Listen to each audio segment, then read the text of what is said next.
Right. In today's class, we are going to see different types of linked list. Yesterday, I told you what is a linked list. Linked list is nothing but it is a linear data structure. It will contain two information. One is the data field, another is a link field. In case of the data field, you are going to store the value of the information, whereas in case of the link field, you will be storing the address. And why we need to have the address here is if it is array, all the elements in the array will be stored in continuous memory locations. But in case of a linked list, that will not be the case. The first element will be stored in 1000, second element may be stored in 1500, third element may be stored in 3000. There may not be any relation between the addresses. So in every time, whenever you are storing a node, you have to tell where the next information is available. That only we are storing in the link field. Now, there are different types of linked list. Let us see what all the types of linked list we have. So first we have three different types of linked list. One is singly linked list, and the other is a doubly linked list, and the other is circular linked list. In case of circular linked list, we have another two categories, subtypes in that. Circular singly linked list, and the other is circular doubly linked list. So a singly linked list is a collection of nodes which are linked together in a sequential way. So what is the meaning of sequential way is if you start from one node, you will be able to travel and reach all the nodes in one pass. That is called as sequential way. And every node in the singly linked list contains two fields. One field is called as data field.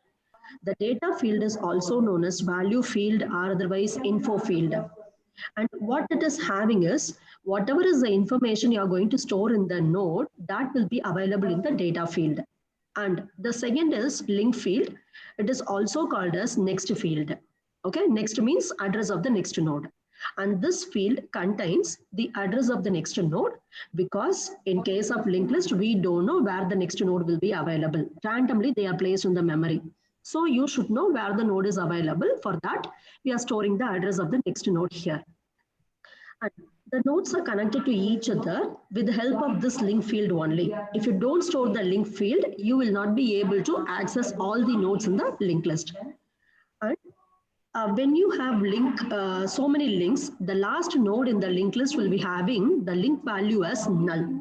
It is similar to the train. When you go in a train, for the last compartment, there will not be any chain which will be connecting to the next compartment. Okay. Similarly, here also, when there is a last node in the linked list, that node will be having the next field or last field as null. And it indicates that the linked list end has reached. And one more thing is very important. First, our head contains address of the first node in the linked list.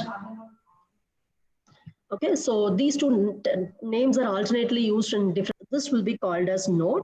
The node contains two parts. The first part is called as value part. Okay, that is in the left hand side. And the next part is called as address part. It is also known as link field or next field. Okay, so these are the two informations we have. And why it is known as singly linked list is link is going to tell you address of the another node. Here, how many addresses you are storing in one node? Every node is having only one address. When a node contains only one address, it is called as singly linked list. By means of that address, you can connect this node to one another node. That's why it is called as singly linked list. If it is doubly linked list, every node will have two different addresses. That is two different link fields in the node itself. Okay, here it is singly linked list. So you will have only one link in every node.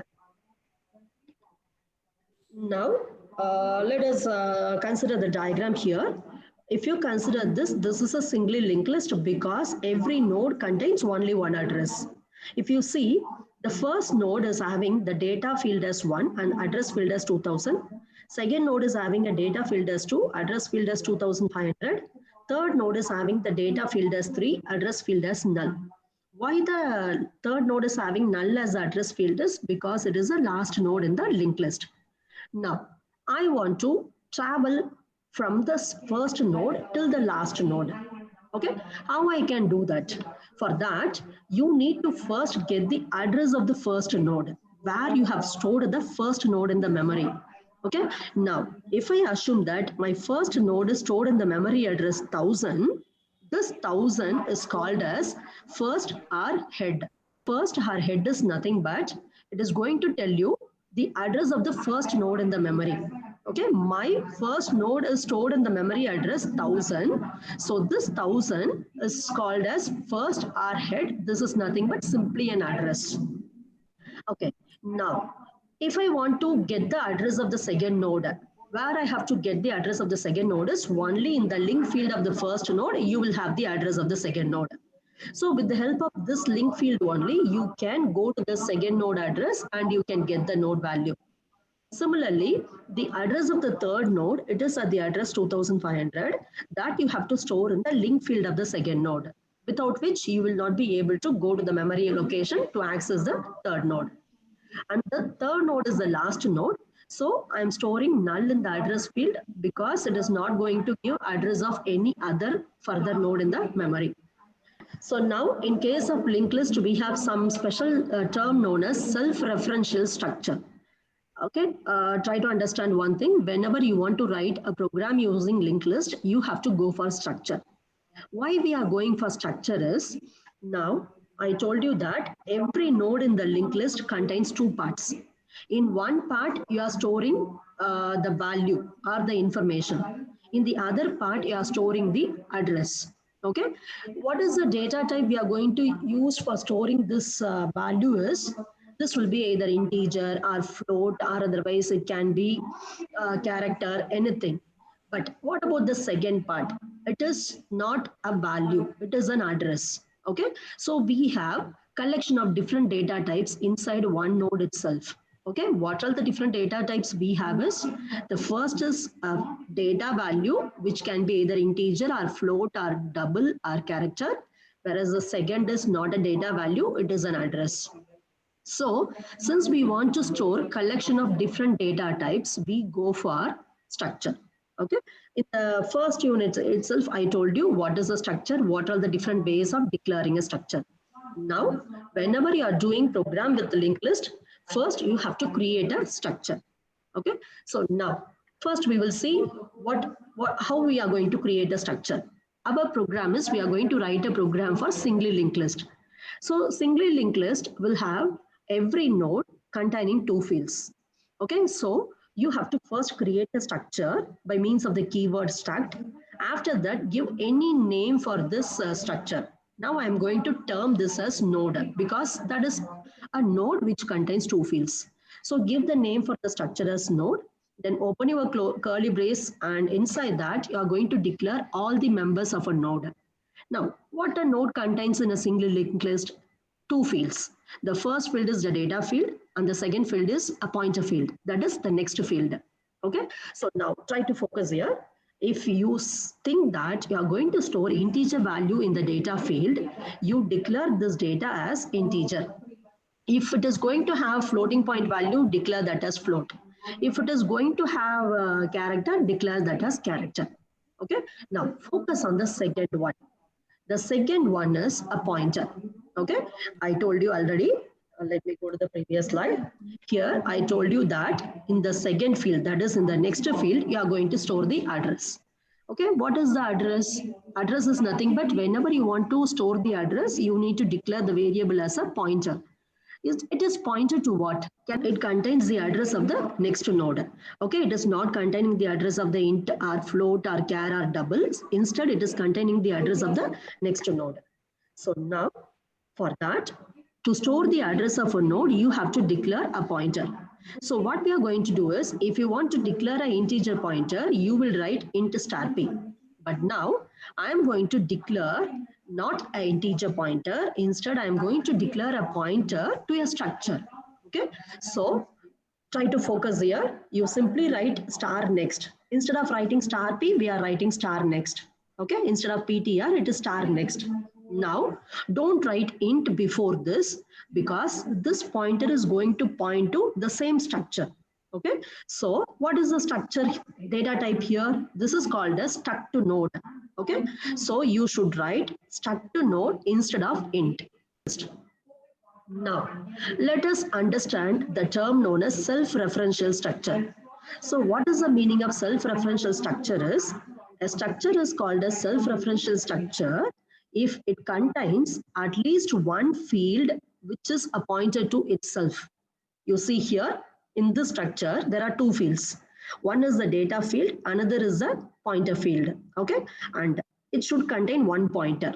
Okay, and one more thing is this pointer should point to the same data type. Here, the structure data type is struct node. So this pointer should also point to struct node. If you have like that, then you can say that this structure is a self-referential structure. I have to refer myself. Okay, so here this structure is called as node. It contains many members. Don't worry about the number of members. Out of the members, at least one member must be a pointer to the same type, right? So here the line number 5 is having a pointer called next, and this pointer is pointing to the same type struct node. So we can say that this is a self-referential structure. Okay, so this term is also very important. Every linked list will have a self-referential structure because it has to contain a link to the next node. Now, try to understand the memory organization. So here, I want to store this linked list in the memory. I want to store this node in the memory. For storing the data type, we have certain number of memory locations requirement. Now, you should understand how many memory locations are required to store this particular node. So in this structure, we have two fields. The first is integer. Integer is going to occupy 4 bytes. Okay, so 4 memory locations are required for storing the integer. And the next one is called as a pointer.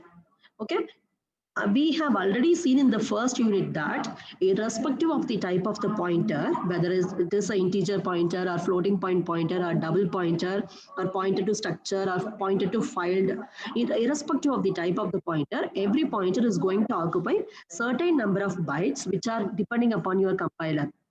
Okay, in my compiler, pointer is occupying 8 bytes. So whether it is integer or structure pointer, it will occupy only 8 bytes. Okay, so now to store this particular structure in the memory, I need 4 plus 8, that is 12 bytes.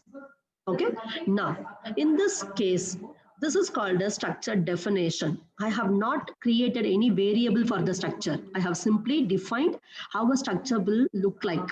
Okay, so at this stage, it will not occupy any memory because I have not defined any variable. When I declare a variable, that time only the structure will occupy some memory for the variable, right? Now, let us go to the next slide. Next is you should understand what is called as empty linked list. Okay, so linked list is empty. You focus here. This is my linked list. Okay, this linked list contains 3 nodes, right? If I say my linked list is empty, these 3 nodes will not be present, right? All the 3 nodes will not be present. Then I will say that the linked list is empty. But in that case also, you will have this pointer present. Okay, so in that case, what will be available in this pointer? If you see here, this pointer contains 1000. What is this 1000? It is the starting address of the first node in the linked list. If your linked list is empty, there will not be any node in the linked list. In that case, this pointer will contain null. Linked list. Empty linked list is nothing but your first or head node will contain null in that. So linked list is empty. It means it does not exist, right? And so this is a pointer. It is going to occupy 8 bytes. Now, how to declare this pointer? I told you how to declare the structure. Now, let us see how to declare this first pointer, our head pointer. So in your program, in the global area of the program, you can write struct node star head, then you can initialize that to null. Okay, it is possible. Either you can initialize to null or you can leave it as empty. In that case, it may contain some garbage value, but the pointer will not be assigned to any data type. It will not be pointing to any data type, right? So to declare this pointer in the global area, write struct node star head is equal to null. So this is called as empty list declaration. So whatever we have seen from line number 2 up to line number 6, it is the structure definition. Whereas here in line number 9, you are creating an empty list and the pointer is made as null. Now, let us see this one. I want to create this particular thing. Okay, try to understand what is happening here. First, I am creating a pointer. This is a pointer. This orange color indicates the first pointer. Okay, that will contain the address of your first node. And whenever I draw anything like this blue color, this is the node in the singly linked list. Just now I told you my node in the singly linked list is going to occupy 12 memory locations. And this pointer is going to occupy only 8 bytes. Okay. So orange color is 8 bytes, blue color is 12 bytes. Now I have to create these both in this particular slide. So what I am first doing is, if you see the orange color, this is a pointer. So you have to declare the pointer. For that, I am writing struct node star first. Okay, so since this is a pointer, I am writing star. First is the name of the pointer variable, and it is a pointer to the structure of node type. So I am writing struct node star first. Then, if you do this, what will be created? If I execute only the first line, it will create only this particular orange color box. Okay, but that box will not have any number inside that. It will not have 1000. It will create only this pointer. It will allocate memory for this pointer. That is 8 bytes will be allocated. Nothing else will happen. Next, I have to create this blue box. This is a node. I have to allocate memory for this node. Whenever you go for linked list, try to remember one thing. We are not going for static memory allocation. We are going for dynamic memory allocation. Dynamic memory allocation is nothing but when you run the program, at that time only, for every node, you are going to allocate the memory. So you should have either malloc function or realloc function, calloc function in your program. Every time you will be allocating memory for only one node. You will not allocate memory for more than one node at a time. Every time, like push or insert, every time we will allocate memory for only one node.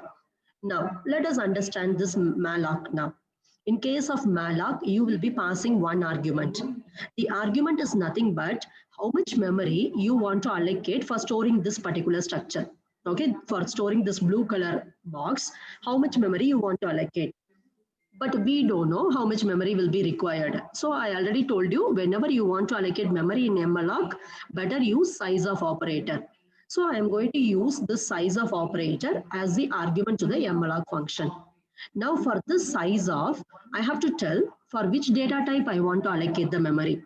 Now I want to allocate memory for this structure. So you should write within size of, you write struct node.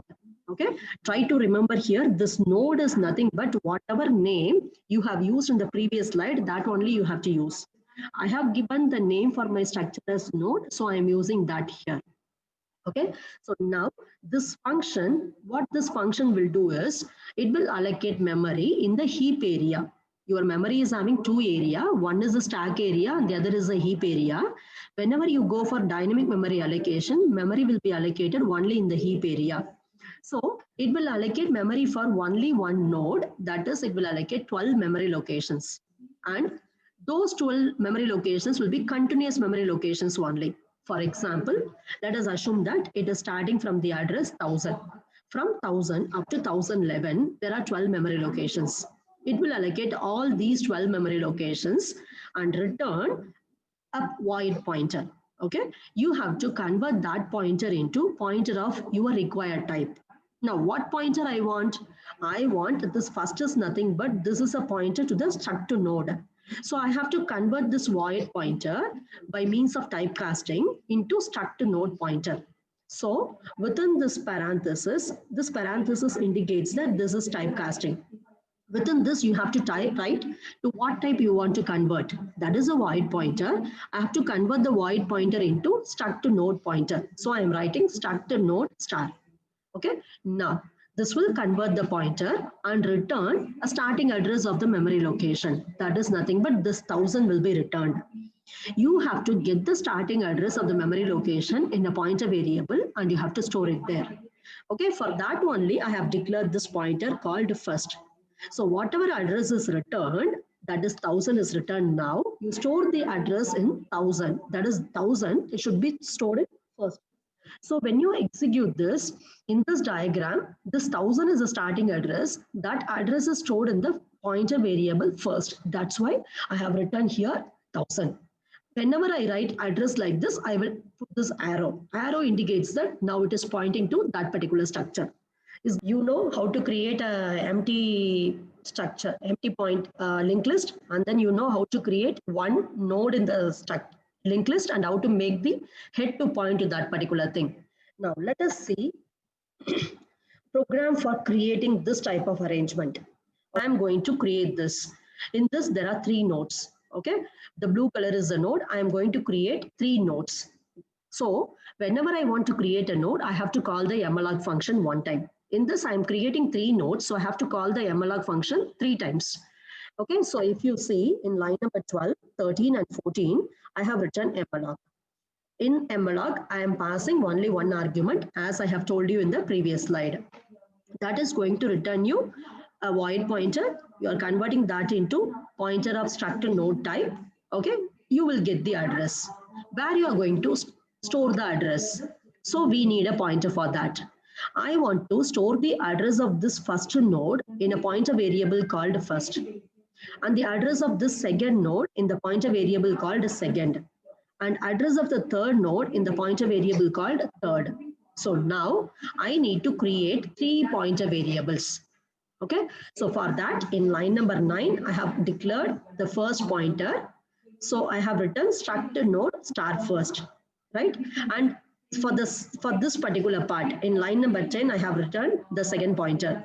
Then for this, I have written the third pointer in line number 11. Okay, now if you do only line number 9, 10, and 11, these orange boxes will be created, but inside the box we have written the address. That address will not be there because you have simply allocated memory for the pointer variables. Now, how I am writing address inside the pointer variable, that is in the orange box, how I am writing the address, in which line that will be executed.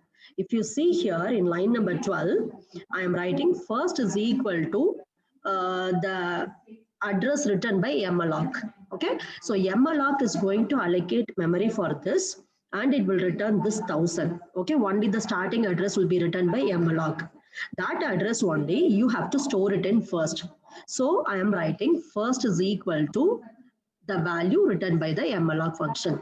Similarly, I have to write second is equal to the address written by the second malloc function. Then third is equal to address written by the third malloc function. When I write line number 12, 13, and 14, the orange boxes will be updated with the numbers inside the boxes. They are nothing but addresses of the three nodes you have created. And remember, those addresses may not be continuous. They can be at random locations in your memory. If you are running the same program again in your compiler, different addresses may be allocated, which are free at that particular point of time. Now, let us go to the next slide. So in the previous slide, what I have done, I have simply created this pointer and point to this particular structure. If you see the structure, inside the structure, we don't have any data. Okay, both the fields are not shown with some data. It means they may contain some garbage value. Okay, now we are going to store those things with the help of some value. Now let us see what value I want to store. You see this diagram. In this diagram, in the first node, in the data field, I want to store 1. In the link field, I want to store 1500. That is the next field. This field is next field. What is this 1500? If you see here, I have given arrow. What is the meaning of this arrow? This is nothing but the starting address of this block. For this block, again, 12 memory locations will be allocated, starting from 1500 to 1511. The starting address of this block is 1500. So that starting address you have to store here. Why I want to store?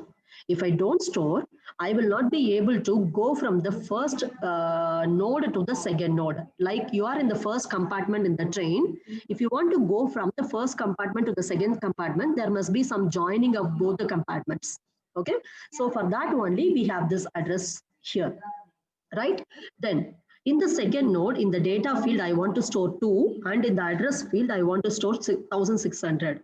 And this 1600 is nothing but the starting address of the third block. Okay, we have already allocated the memory. That address, starting address, I have to store here.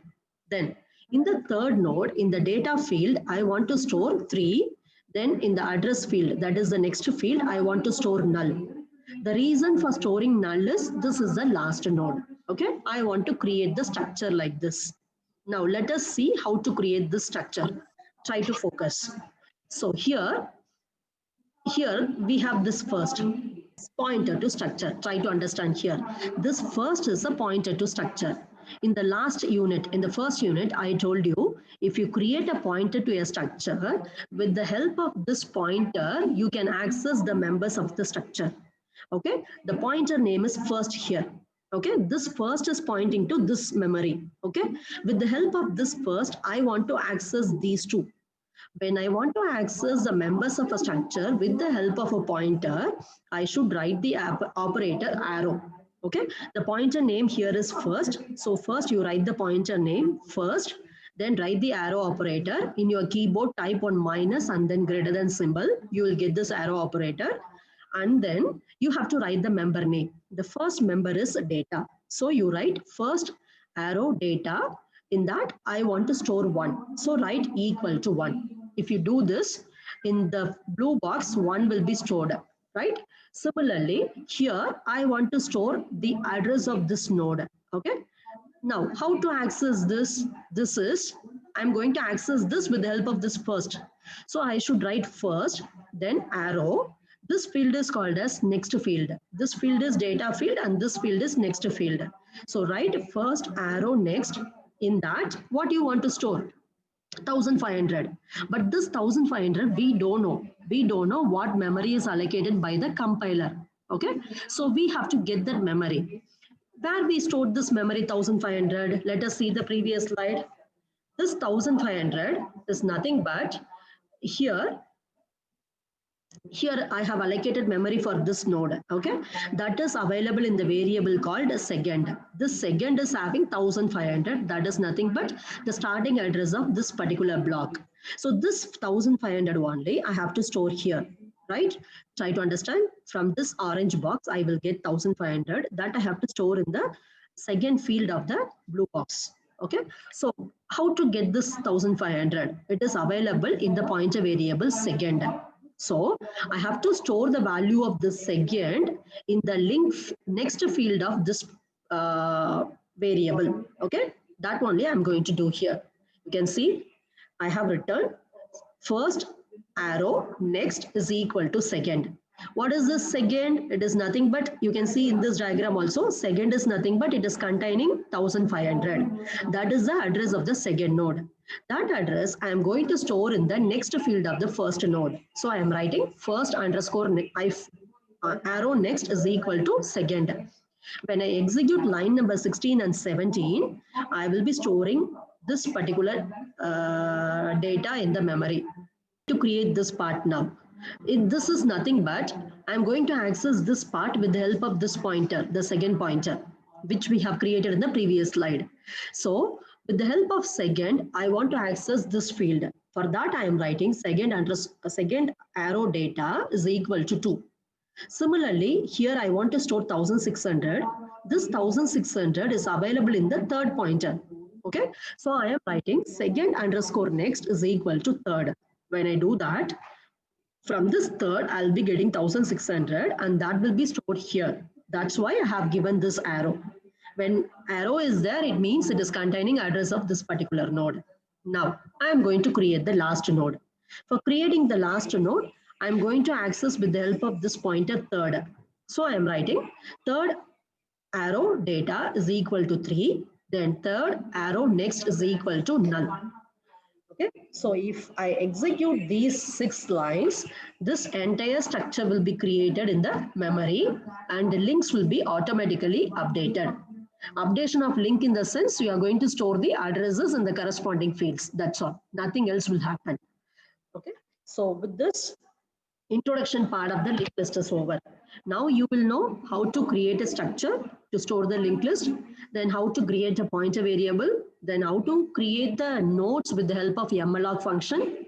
After that, how to make nodes to point to the next node. Okay, that only we are doing in these slides. Now let us go to the next slide. So after those lines are executed, your linked list will be created like this. You will get a structure like this. Now you see, I have removed these two orange boxes. Why I have removed the orange boxes here is that only I have stored here. Now there is no need for this orange box. Okay, so I have removed them.